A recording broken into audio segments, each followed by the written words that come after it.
கருணை வடிவான வள்ளலார் உனக்கு என்னைக்குமே துணை செய்வார். ராஜா, ஏதாவது கவிதைகள் எழுத்து வந்திருக்கிய? ஆமாங்க. எங்க நான் தான் படிப்பேன். மலர்விழி கண்டு நான் மயங்கியே நின்றேன், மனமெனும் கோவிலில் உனக்கிடம் தந்தே, மணந்தரும் மேடையில் உன்னுடன் நின்றே, மாலைகள் மாறிடும் நாள் வர கண்டேன். அப்பா, பாட்டு ரொம்ப நல்லா இருக்குப்பா. அப்படியா? நீ இப்படி சொல்லுவேன் நான் எதிர்பார்த்ததுதான். ஏன்னா இளமை விரும்பும் கவிதைகள் இது. அப்ப இந்த கவிதை உங்களுக்கு பிடிக்கலையா சார்? சேச்சே, ஒருவேளை 30 வருஷங்களுக்கு முன்னாலே இது எனக்கு பிடிச்சிருக்கலாம். உங்களுக்கு பிடிக்காது என்னப்பா, இது பொது ஜனங்களுக்கு ரொம்ப பிடிக்கும். நீ சொல்றது ரொம்ப சரிம்மா. ஏன்னா பொதுமக்களுடைய வயசு எப்போதுமே 18 தான். அவங்க நிச்சயமா ரசிப்பாங்க. இருந்தாலும் ராஜா, நான் என்ன சொல்றேன்னா, எல்லா பருவத்தினரும் ரசிக்கக்கூடியதாகவும் காலத்துக்கு அப்பாற்பட்டதுமான கவிதைகளை நீ எழுத முயற்சி பண்ணணும். அப்பதான் கால வெள்ளத்துல காலூன்றி நீ என்றைக்குமே நிரந்தர கவிஞனாக இருக்க முடியும். அன்புள்ள அத்தான் வணக்கம். என்னடா இது? அத்தான் என்னத்தான் அவர் என்னைத்தான். அத்தான் குடிச்சு குடிச்சு காத்துல சாப்பிட்டுலாம் எப்படி சொல்வேனடி, அவர் என்னைத்தான் அவர் அத்தான். இந்த மாதிரி கவிதைகள் தான் இப்ப பாப்புலர் ஹிட் சாங்ஸ். இதுதான் ஜனங்களுக்கு பிடிக்குது. இப்படி எழுதுனா தான் உங்க இரும்பு பொட்டி ரொம்ப. என்ன கவிஞா? மக்களுக்கு நல்ல விஷயங்களை எளிய முறையில எடுத்து சொன்னா அவர்கள் என்றும் ஒப்புக்கொள்வார்கள் என்ற நம்பிக்கை உள்ளவன் நான். ராஜா, அதுவே சரியான நம்பிக்கை. நீ அப்படியே கவிதைகளை எழுது. நான் உடனுக்குடனே அதை பிரசுரம் பண்றதுக்கு ஏற்பாடு செய்வேன். அதோட இப்ப கொஞ்சம் செலவுக்கு பணம் தரேன். எனக்கு கொஞ்சம். உனக்கு எதுக்குடா? இனிமே அவனுக்கு உற்சாகமும் உணர்ச்சியும் ஊட்டப் போவது நான் தானே. நீ சும்மா இருந்தா போதுண்டா கண்ணன். சிந்தை அடக்கியே சும்மா இருப்பது அறிவு என்று உங்க வள்ளலார் அவர்கள் கூறியிருக்கின்றார்களே, மறந்து விட்டீர்களா? வாய மூடு. தாய்மான ஒரு பாட்டு வள்ளலார் பாடினாரா? இவரு எழுதியாப்போ? ரொம்ப அம்மா, என்னுடைய கவிதைகள் எல்லாம் ராமலிங்க அச்சிட போறாரு. அதுக்கு முன்பணமா இந்த 500 ரூபாயை கொடுத்திருக்கிறாரு. ராஜா, தர்மம் தலை காக்கும்னு சொன்ன வார்த்தை வீண் போகல. இன்னைக்கு 100 கணக்கில் சம்பாதிக்கிறேன், நாளைக்கு லட்சக்கணக்கில் சம்பாதிக்க போறேன். இதாப்பா வெச்சுக்கோ. ஏமா திருப்பி கொடுக்குறீங்க? இது உங்ககிட்டயே இருக்கட்டும். ராஜா, என்னையும் உங்க மகனா நினைக்க. நான் முதல்ல சம்பாதிச்ச பணத்தை கொடுத்து மகிழ். என்னை பெற்ற தாயில் என் தந்தை எங்க இருக்கிறாரோ, என்ன ஆனாரோ அதுவும் தெரியும். இப்ப எனக்கு நீங்க தாமா தாயும் தந்தை.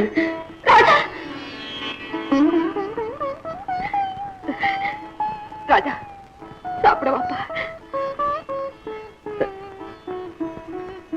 ஏம்மா, ஸ்டேஷன்ல உன்னை என்னை கண்டுபிடிக்க முடியாம தெதிங்கிடத்தும் போட்டாரு. இவர் எப்படிதான் உலகத்தை பத்தி கவிதை எழுத போறாரோ? பத்மா, துடுக்குத்தனத்தை விட மாட்டேன். அந்த பிள்ளை காதல விழுந்தா என்ன நினைப்பா?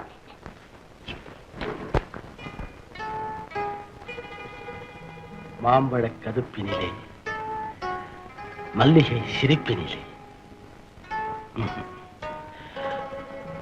வானவெளியே, உயர் உயர் மோனவெளியே. சரியில் பசியிலும் ஏழ்மையிலும் என் உள்ளத்தில் காவிரி போல் பொங்கிய கவிதை புனல் வாழ்வும் வசதியும் ஏற்பட்ட பிறகு வறண்டு விட்டது.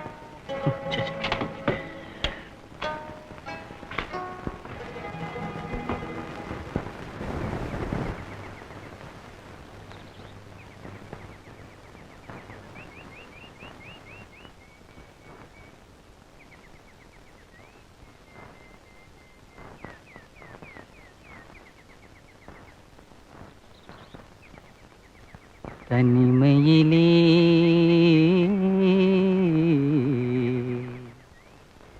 தனிமையிலே இனிமை காண முடியுமா? தனிமையிலே இனிமை காண முடியுமா? நல்கிரவினிலே சூரியனும் தெரியுமா? தனிமையிலே தனிமையிலே தனிமையிலே இனிமை காண முடியுமா? நல்கிரவினிலே சூரியனும் தெரியுமா? தனிமையிலே இனிமை காண முடியுமா?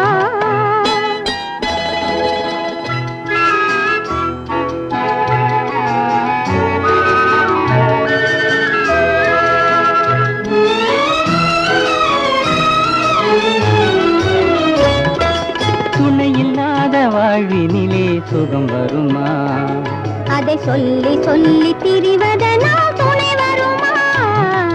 துணையில்லாத வாழ்வினிலே சுகம் வருமா? அதை சொல்லி சொல்லி திரிவதனால் துணை வருமா? மனம் இருந்தால் வழி இல்லாமல் போகுமா? மனம் இருந்தால் வழி இல்லாமல் போகுமா? வெறும் மந்திரத்தால் மாங்காய் வீழ்ந்திடுமா? தனிமையிலே தனிமையிலே இனிமை காண முடியுமா?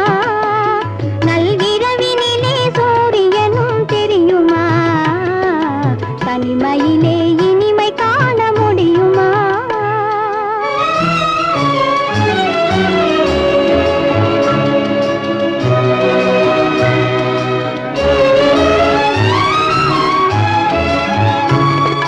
மலர் இருந்தால் மனம் இருக்கும் தனிமை இல்லை. செங்கனி இருந்தால் சுவை இருக்கும் தனிமை இல்லை. மலர் இருந்தால் மனம் இருக்கும் தனிமை இல்லை. செங்கனி இருந்தால் சுவை இருக்கும் தனிமை இல்லை. கடல் இருந்தால் அலை இருக்கும் தனிமை இல்லை. கடல் இருந்தால் அலை இருக்கும் தனிமை இல்லை. நாம் காணும் உலகில் ஏதும் தனிமை இல்லை. தனிமையிலே தனிமையிலே இனிமை காண முடியுமா?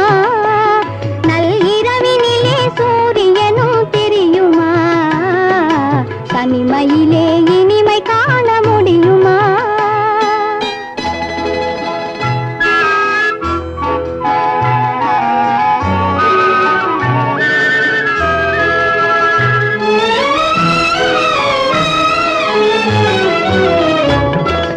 பனிமலையில் தவம் இருக்கும் மாமுனியும் கொடிப்படையுடனே பவனி வரும் காவலனும். பனிமலையில் தவம் இருக்கும் மாமுனியும் கொடிப்படையுடனே பவனி வரும் காவலனும்.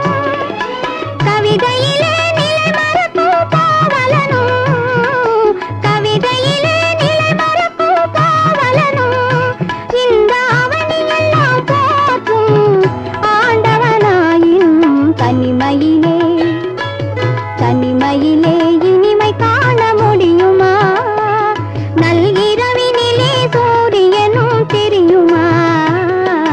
தனிமையிலே இனிமை காண முடியுமா?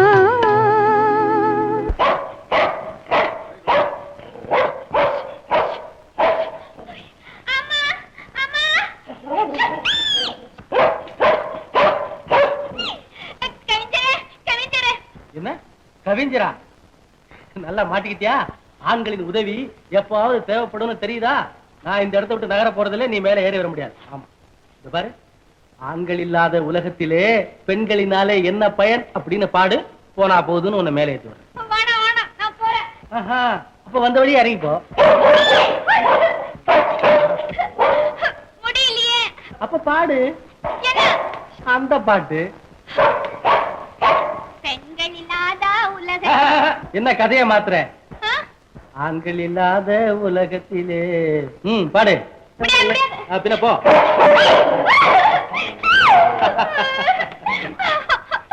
ஆண்கள் இல்லாத உலகத்திலே பெண்களினாலே என்ன பயன்? போதுமா, கையை கொடுங்க. அப்படி வா வழிக்கு. ஏனி வழுக்குது கையை.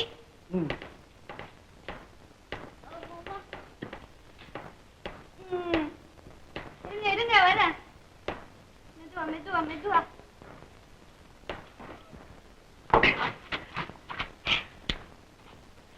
பெண்கள் இல்லாத உலகத்திலே ஆண்களினாலே என்ன பயன்?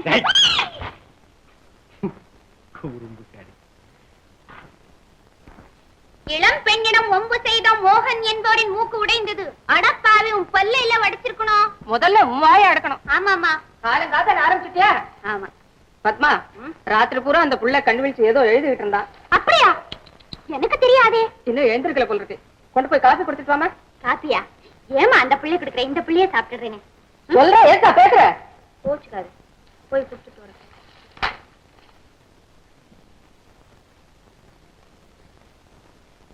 தனிமையிலே இனிமை காண முடியுமா? நள்ளிரவினிலே சூரியனும் தெரியும்.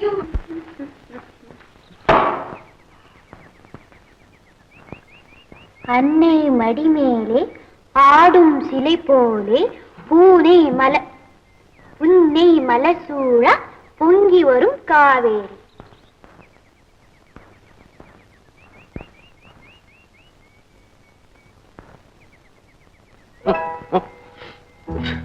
திருவல்லிக்கேணி கம்பரே, ஒண்ணு சரிங்க இல்ல தூங்குங்க, ரெண்டையும் சேர்த்து செய்யாது. இல்ல பத்மா, நான் ஒரு கனா கண்டேன், அதை நினைச்சு சிரிச்சிருப்பேன். கனவா? கனவுல யார பாத்தீங்க? வந்து கனாவுல நான் ஒரு பாட்டு எழுத முயற்சி செய்யறேன். ஓஹோ. கற்பனையே ஓடல, அங்க இங்கேயும் உலாத்திக்கிட்டே இருக்கிறேன். கனவுல கூட பாட்டு எழுத வரலையா? அப்புறம் வந்து அப்போ இங்க இருந்தோ ஒரு மதுரமான கானம். எங்கிருந்து? பிரமாதமான பாட்டு. அதோ அந்த மாடி ஓரத்துல ஒரு ஏணி, ஏணி மேல ஒரு உருவம். ஆஹா, ரொம்ப அழகா இருந்திருக்குமே. ஐயோ அதானே இல்ல, அந்த ஏணி மேலே ஒரு கருங்குரங்கு. அதுதான் பிரமாதமா பாடிட்டு இருக்கு. என்ன பார்த்தா உங்களுக்கு கருங்குரங்கு மாதிரி இருக்குது. பத்மா, அவ்வளவு காப்பி மில்ல குடிச்சிட்டு போயிடுச்சு. கற்ற நெஞ்சம் கலை மறந்தாலும் கண்கள் நின்று எமைப்பது மறந்தாலும் நட்டவத்தவர் உள்ளிருந்தோங்கும் நமசிவாயத்தை நான் மறவேன். நமசிவாயத்தை நான் மறவேன். அப்படின்னு என்ன மறந்துடுவீங்களாப்பா? நல்ல விளையாட்டு பிள்ளைதான். உன்னை மறக்கிறதா இருந்தா நான் இவ்வளவு நாளா உயிரோட இருந்திருக்க வேண்டாமே. ஆமா, என்ன ஆச்சரியமா இருக்கு, வழக்கம் போல ரெட்ட பின்னல காணோம், பைஜாமாவை காணோம், அழகா குளிச்சுட்டு பூஜைக்கு வந்துட்டியே. பால் போச்சு கத்தி வந்தது டும் டும் டும், ஜீன்ஸ் போச்சு போட வந்தது டும் டும் டும், பேஷன் போச்சு பட்டி வந்தது டும் டும் டும். அத்தா ராமலிங்கம், ராமலிங்கம். அத்தா, இந்த மாற்றத்துக்கெல்லாம் காரணம் யார் தெரியுமா? என்னடா இது? நம்ம கவிஞன் ராஜா. அதாவது மேல்நாட்டு ஒரு பெரிய மேலாவை சொல்லியிருக்கான், 10,000 புஸ்தகம் சாதிக்க முடியாதத ஒரு புன்சிரிப்பு சாதிக்க முடியும்னு சொல்லியிருக்கான். அந்த புன்சிரிப்பு தான் நம்ம கவிஞன் ராஜாவின் புன்சிரிப்பு. ராமலிங்கம், இன்னைக்கு காலையிலேயே ஆரம்பமாயிட்டுதேப்பா. கவிதை தொகுப்புக்கு பாட்டுகள் எழுதியிருக்கிறேன். அப்படியா? ஆமா. எங்க எங்க கொண்டு போய் பார்க்கலாம். ஏய், கண்ணாடி போடுறாங்க. ஓஹோ. தனிமையிலே இனிமை காண முடியுமா? ரொம்ப அருமையான கருத்து ராஜா. என்ன பெரிய கருத்து? அவன் புத்தாலி இருந்தானாக்கா இனிமே எங்க வேணா இருந்தாலும் அனுபவிச்சுட்டு போலாம். ஹாலிவுட்ல எப்படி தெரியுமா பாட்டு எழுதுறாங்க?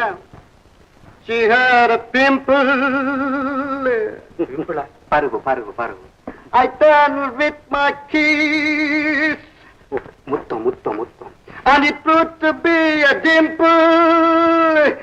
கண்ணத்திற்கு அழகான குழின்னா, அதாவது முத்தம் கொடுத்தே பருவ வந்து குழியாக்கி விட்டாங்க. என்ன பியூட்டிஃபுல் ரைமிங். டிம்பிள்னா டிம்பிள்னா எவ்வளவு சிம்பிளா. சும்மா இருக்கு மாமா. ஏன் மிஸ்டர் ராஜா, இந்த கவிதை தொகுப்புக்கு என்ன பெயர் வைக்க போறீங்க? அதானே. இந்த கவிதை தொகுப்புல நம்முடைய தமிழ்நாட்டின் ஜீவநதி காவிரியின் பெருமைகளை பற்றி எழுதியிருக்கிறேன். அதனால இதுக்கு ஆடிப்பெருக்குன்னு பெயர் வைக்கலாம்னு இருக்கிறேன். ஆடிப்பெருக்கு. ரொம்ப பொருத்தமான பெயரப்பா ராஜா. காவேரி ஆற்று பெருக்கு போல உன்னுடைய வாழ்வு பெருகணும், பேர் பெருகணும், புகழ் பெருகணும்.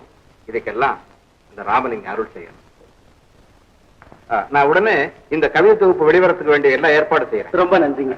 டேய் டேய் டிஸ்கோக்கு, உன்னதாண்டா நம்ம மேனேஜர் கிட்ட போய் நான் ஒரு 500 வாங்கிட்டுமா? சொன்னது செய்யல சுண்ணாம்பு. இந்த கவிதை தொகுப்பு உடனே வெளிவரத்துக்கு வேண்டிய ஏற்பாடு செய்ய சொன்னேன்னு சொல்லு. அவ்வளவுதானே.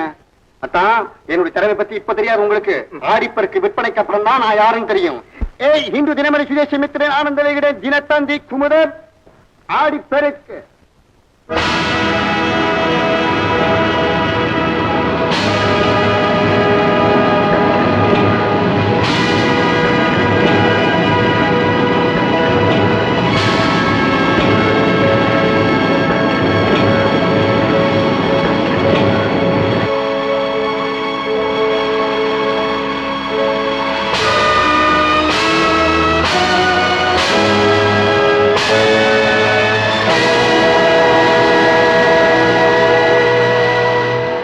வடவேங்கடம் முதல் தென்குமரியாயிடை தமிழ் கூறும் நல்லுலகத்திலே இந்நாள் வரை வெளிவந்துள்ள தமிழ் கவிதைகள் கணக்கிலடங்கா.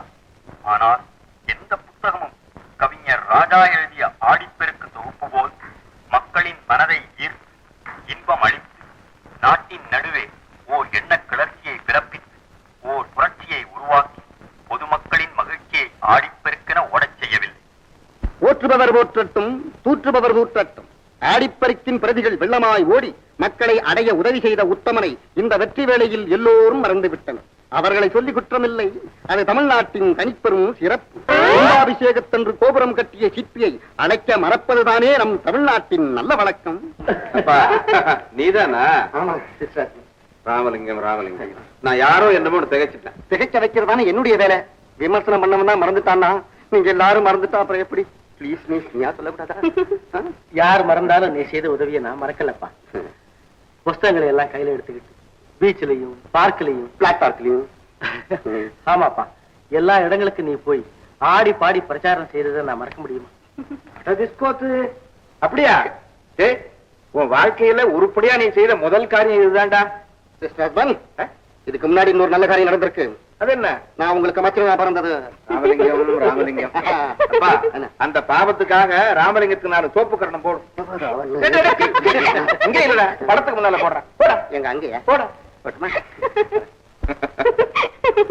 ராஜா, புஸ்தக விற்பனையான பணத்துல ஒரு 10,000 ரூபாய் உன் கணக்குல பேங்க்ல போட்டிருக்கேன். அதோட உனக்காக ஒரு சின்ன கார் கூட வாங்கியிருக்கேன். ஓ, வாசல்ல ஒரு புது கார் நிக்குது, அதானப்பா? அதேதான்மா. நல்லா இருக்கா? என்னுடைய இன்றைய பேருக்கும் புகழுக்கும் காரணம் உங்களுடைய அன்பு கரங்கள் தான். உங்களுக்கு நான் எப்படி நன்றி செலுத்துறதுன்னே தெரியல சார். அடே, அதெல்லாம் ஒண்ணும் செய்ய வேண்டாம். சும்மா இரு. நீ ஒண்ணும் நன்றி செலுத்த வேண்டிய அவசியமே இல்லை. ராஜா, நான் ரொம்ப வறுமையோடு இருந்த போது ஜோதி ராமலிங்க சாமிகளுடைய புத்தகத்தையும் கொஞ்சம் பணத்தையும் என்கிட்ட கொடுத்து வெற்றிக்கு வழிகாட்டினதே உங்க அப்பா. அது மட்டும் இல்ல, இத்தனை வயசாகியும் பொறுப்பு தெரியாம ரொம்ப விளையாட்டுத்தனமா இருந்த லதாவினுடைய வாழ்க்கையில நீ வந்த பிறகு எவ்வளவு பெரிய மாறுதல் ஏற்பட்டது தெரியுமா? இதுக்கெல்லாம் நானெல்லாம் உனக்கு நன்றி செலுத்தணும். பெரிய ஆளா நம்ம ராஜாவை கவிஞனாவே நடத்தல நீங்க. அப்படின்னா என்னவா உங்க அப்பா என்ன சாதாரண ஆளா? என்ன கார் வாங்கி கொடுக்கறதும் பேங்க்ல பணத்தை போடுறதும் எல்லாம் இருக்கு. பிள்ளைய என்னடா உடனே? அப்பா, மிஸ்டர் ராஜாவின் முதல் வெற்றியை குறித்து ஒரு பெரிய பாராட்டு விழா நடத்தணும்பா. சார், நான் ஒரு சாதாரண எழுத்தாளர். இந்த விழா விளம்பரம் இதெல்லாம் எனக்கு பிடிக்காது சார். என்ன மாதிரி அவன்? உங்களுக்காக இல்லாட்டாலும் எனக்காக நடத்தித்தான் தீரணும். Very good very good. இப்ப உடனே போய் எல்லா ஏற்பாடு செய்யிட்டு சும்மா ரெட்டா ஏட்ட பணம் வாங்குறேன். அப்பா, எனக்கு மியூசிக் ஸ்கூலுக்கு டைம் ஆயிடுச்சுப்பா. சரிம்மா. மிஸ்டர் ராஜா, உங்க புது கார்ல என்ன அழைச்சிட்டு போறீங்களா? என்னப்பா தயங்குற?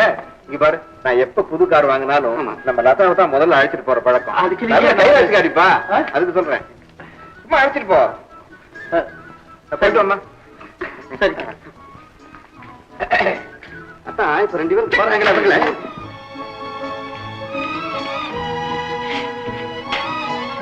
உட்காருங்க. தேங்க்யூ.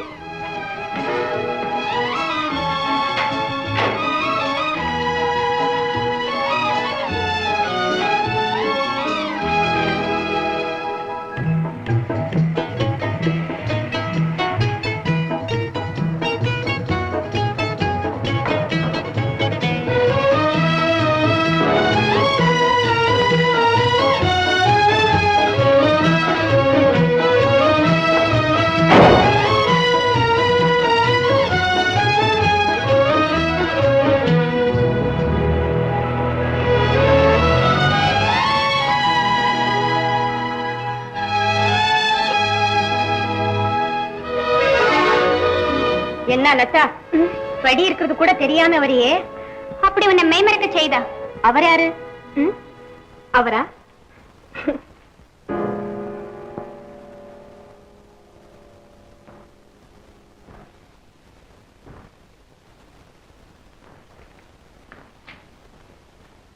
என்ன லதா, அவர் யாருன்னு கேட்டுக்கிட்டு இருக்க? பேரை கூட சொல்லாமே கல்யாண பொண்ணு மாதிரி வந்து நின்னுட்டியே, என்கிட்ட சொல்லக்கூடாதா? அவரா? அவர் ஒரு பெரிய கவிஞர். இப்ப ஆடி பெருக்கிற ஒரு புத்தகம் வந்திருக்கே, அது எழுதினவர் அவர்தான். ஓஹோ, அவர்தான் கவி ராஜாவா? அவரேதான். எங்க அப்பாவாலதான் இந்த நிலைக்கு வந்திருக்காரு. அவருக்கு கார் வாங்கி கொடுத்தது கூட எங்க அப்பா தான். அந்த கார்ல தான் என்ன அழைச்சிட்டு வந்தார். ஓஹோ, பெரிய கவிகள் சமயத்திலே பணக்காரங்க வீட்டு கார் டிரைவர்களா கூட மாறிடுவாங்க போல இருக்கே. அவருக்கு தெரியாம பேசுறேன். அவர் ஒரு உண்மை கவி, கம்பன் காளிதாசன் போல. அழியா தத்துவங்கள் அற்புதமாக சித்தரிக்கும் புதுமைக்கண். என்னமோ அம்மா, பெண்களை வர்ணித்து பொன்னை தேடும் பொய்யர்கள் தான் கவிகள் என்பது என்னுடைய முடிவான அபிப்பிராயம். பத்மா, முன்பின் தெரியாத நல்லவர்களை நீ ஏன் இப்படி வெறுக்கிறாய்? நீ மட்டும் ஏன் அவர்களை விரும்புகிறாய்? நீ பேசுவதை பார்த்தால் ஒரு கவியைத்தான் கல்யாணம் செய்து கொள்வாய் என்று நினைக்கிறேன். நிச்சயமா. யாரு? கார் டிரைவரா வந்தாரே, அந்த கவியைத்தானே? அதை பத்தி உனக்கு என்ன? லதா, கல்யாண விஷயம் விதியை பொறுத்தது. நாம நினைத்தபடி எல்லாம் நடக்காது. மேளம் கொட்டி மாப்பிள்ளை அழைத்த பிறகு கூட எத்தனையோ கல்யாணங்கள் நின்று விடுகின்றன. பெண்கள் நினைப்பது ஒன்று, விதி நடத்தி வைப்பது வேறொன்று. பத்மா, நீ ரொம்ப பொறாமைக்காரி.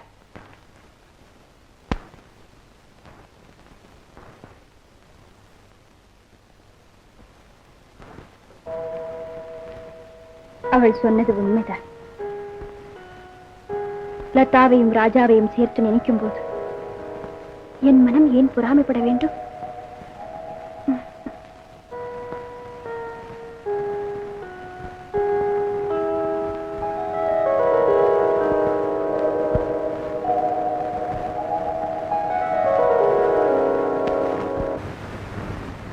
ஆஹா ஆஹா, காட்சி என்றால் இது வல்லவோ காட்சி. பேசாத ஓவியமே, பேசும் ஓவியம் நானும் என் தங்கமும் என்றுதான் இந்நிலையில் இருக்க போகின்றோமோ? தங்கமே தங்கமே, தங்கமே, தங்கம் என்றாலும் தங்கம், உன் அங்கமெல்லாம் தங்கம். ஆமா, இவன் லதா படிக்கிற பள்ளிக்கூடத்தில் தானே இவளும் படிக்கிறார். இவளை எப்படியாவது நான் சந்திச்சாக. எங்க சந்திக்கிறது, எப்படி சந்திக்கிறது, என்ன செய்யுது? தங்கமே, கடவுளே, ஏன் தான் இந்த காதலை கொடுத்தியோ? தங்கமே, எங்க இருக்கியோ இருக்கியோ? எந்த கோஷ்டியிலும் சேராதிருப்பதே இந்தியாவுக்கு நலம். அது யாருக்கு தெரியுது? தேவை கொய்தான் சங்கீத பாடசாலையில் பரதநாட்டியம், சங்கீதம் கற்றுக் கொடுக்க ஆசிரியர்கள் தேவை. ஆசிரியர்கள் தேவை. ஆஹா, டேய்.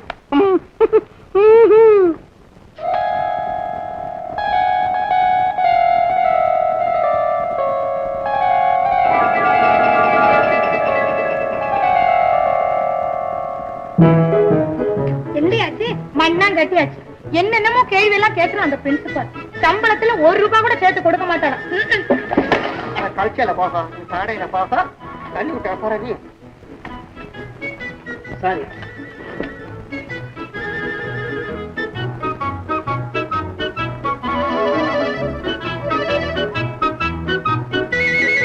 ஐயோ, அவரை பார்த்து அழகு காட்டுறியே.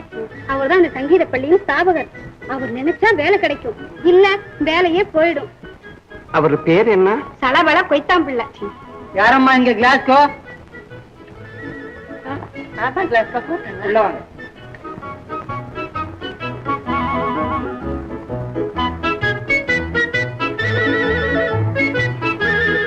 வணக்கம். ஓ, நீங்க தானே மிஸ் கிளாக்ஸா? உட்காரு உட்காரு, பேசிதான். அங்க உட்காரு, அங்க உட்காரு. உங்க பேரை கேட்ட உடனே எனக்கு இந்த கிளாக்ஸா பத்தி தான் ஞாபகம் வந்தது. ஆமா, உங்களுக்கு என்னெல்லாம் தெரியும்? எனக்கு எது தெரியாதுன்னு கேட்டா எவ்வளவு அழகா இருக்கும் தெரியுமா? பரதம் தெரியும், மணிப்புரி தெரியும், கதகளி தெரியும், ரஷ்யன் பேலையில இருந்து லேட்டஸ்ட் வரைக்கும். ஐய, இந்த ரஷ்யன் பேலே ஜெர்மன் பேலே நம்மளுக்கு தேவையில்லைம்மா. எங்களுக்கு தேவையானது பரதநாட்டிய டீச்சர். அதுக்கு நீ சரிப்படாதுன்னு நினைக்கிறேன். ஏன் பிராது? ஆமா, மிஸ் கிளாக்ஸ் பரதநாட்டியம் கத்துக் கொடுக்குதுன்னா யார் சம்மதிக்க போறாங்க? யார் சம்மதிக்கணும்? நான் பரதநாட்டியத்துக்கே புத்துயிர் அளிக்க போறேன். இப்ப ஆட்டம் ஆடுறாங்க, ஒரே மாதிரி அசோகன் காலத்துல இருந்து அழுது வள்ளிறாங்க. காலை தூக்கி நின்றே ஆடும் தெய்வமே என்னை கை தூக்கி. போறோம் ரொம்ப நல்ல, வெரி குட். இதுவே டிஜின்ஸ்கியா இருந்தா பூந்து விளையாடி இருப்பாரு. டிஜின்ஸ்கியா? டிஜின்ஸ்கி. டிஜின்ஸ்கி அப்படின்னா? ஐயா, டிஜின்ஸ்கி ஒரு பெரிய ரஷ்யன் பேலே டான்சர். உனக்கு ஒண்ணுமே தெரியவே இல்லை. பிரின்சிபால் ஆனி நம்ம ஃப்ரெண்ட்ஸ், ஆனால் தான் சொன்னேன். வேலை வந்து காலை தூக்கி.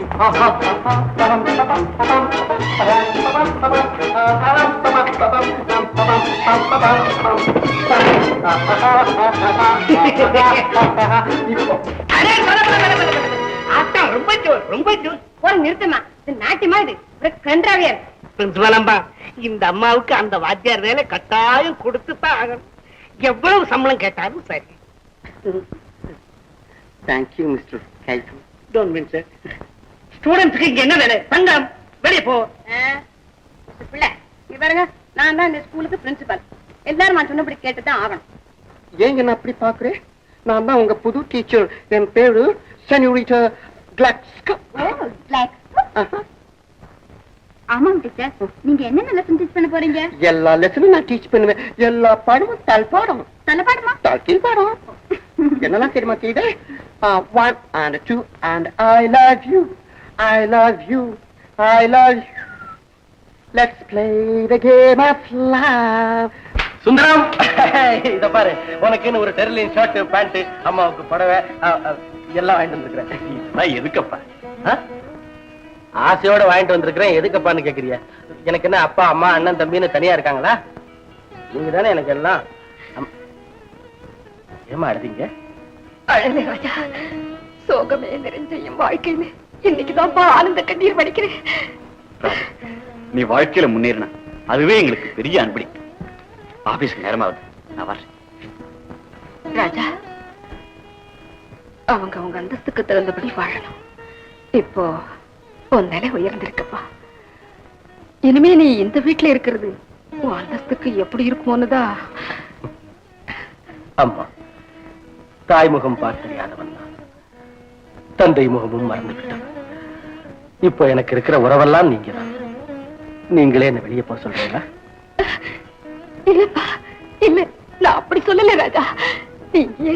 நீங்க இருப்பா. பாத்தியா, நான் இந்த சந்தோஷத்துல எல்லாமே மறந்துட்டேன். எனக்கு காவி தலை வேற கொட்டேன்.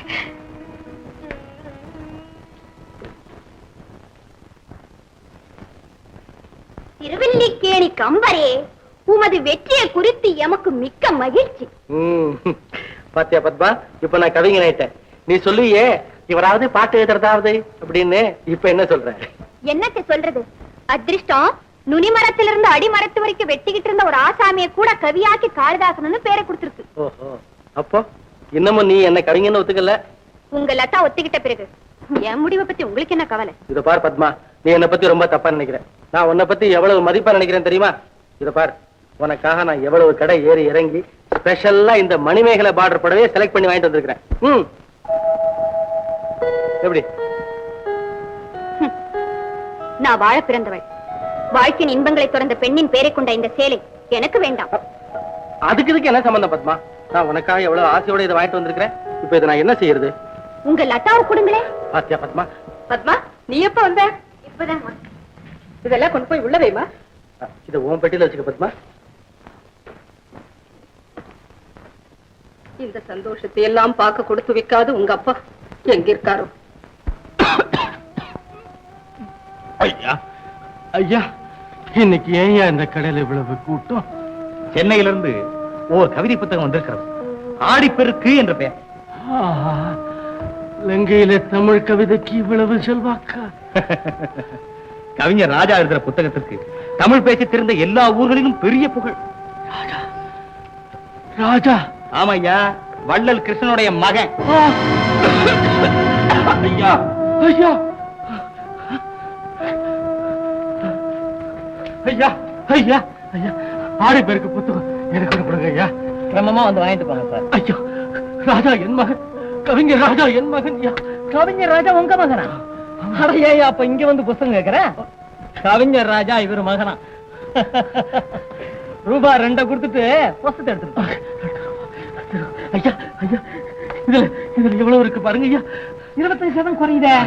பாக்கி பிறகு கொடுத்துறேன் ஐயா. மிச்சத்தை கொடுத்துட்டு புத்தகத்தை எடையா? ஏயா பெரிய ஒரு ஆர்வத்தை கெடுக்கிற? நான் கொடுக்கிற 25%. இந்த ஐயா. நன்றியா, நன்றியா.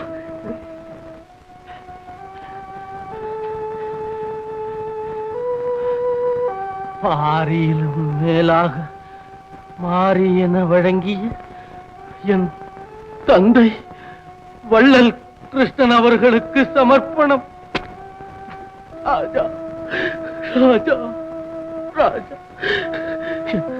என் மகன் ஒரு கவிஞன், என் மகன் ராஜா ஒரு கவிஞன். என் தர்மம் வீண் போகல, என் தர்மம் வீண் போகல. ராஜா, ராஜா, ராஜா.